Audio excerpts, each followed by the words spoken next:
തിരൂരങ്ങാടി വാപ്പുസ്താദിന്റെ അടുത്ത് ഒരാൾ വന്നിട്ട് ഞാൻ മദീനയിലേക്ക് പോവാണ്, ഉംറയും ഉദ്ദേശമുണ്ട്, സിയാറത്തും ഉംറയും ഉദ്ദേശിച്ചിട്ട് പോരാണ്, ദ്വാരക്കണം എന്ന് പറഞ്ഞപ്പോ തിരൂരങ്ങാടി വാപ്പുസ്താദ് പറഞ്ഞല്ലോ, ആ എനിക്കും ദ്വാരക്കണം. പിന്നെ മദീനയിൽ അസ്സലാത്തു വസ്സലാമു അലൈക യാ റസൂലല്ലാഹ് എന്ന് എന്റെ ഒരു സലാം പറയണം. സലാം പറയണം കേട്ടോ. എന്നെ അറിയും പറഞ്ഞാൽ മതി. എന്നെ അറിയും. അറിയോ? നമ്മളെയൊക്കെ അറിയോ? അങ്ങനെ അറിഞ്ഞാൽ വമൻ ദഖലഹു കാന ആമിന.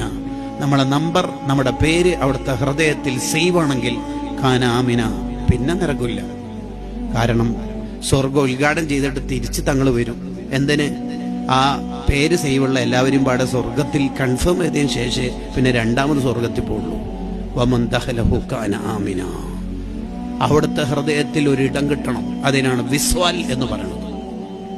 ഒരാൾക്ക് വിസ്വാൽ ലഭിക്കണമെങ്കിൽ, നിബിതങ്ങളുമായിട്ടുള്ള സ്പെഷ്യൽ കോണ്ടാക്ട് ലഭിക്കണമെങ്കിൽ ഉള്ള കണ്ടീഷൻ അവിടുത്തെ തഖല്ലുക്ക് ഉണ്ടാവണം. അവിടുത്തെ സ്വഭാവം പഠിച്ച് അത് ജീവിതത്തിന്റെ ഭാഗമാക്കണം. ഒരാൾക്ക് തഖല്ലുക്ക് ഉണ്ടാവണം എന്നുണ്ടെങ്കിൽ ആത്മാർത്ഥമായ ഹുബ്ബ് ഉണ്ടാവണം. ഒരാൾക്ക് ആത്മാർത്ഥമായ ഹുബ്ബ് ഉണ്ടാവണമെങ്കിൽ അയാൾ സ്വലാത്ത് കൂടുതൽ ചൊല്ലണം. ഒരാൾക്ക് സ്വലാത്ത് കൂടുതൽ ചൊല്ലാൻ തോന്നണമെങ്കിൽ ഉള്ളു പുറം ആയിട്ട് ഉള്ളു നല്ല ശുദ്ധി വേണം.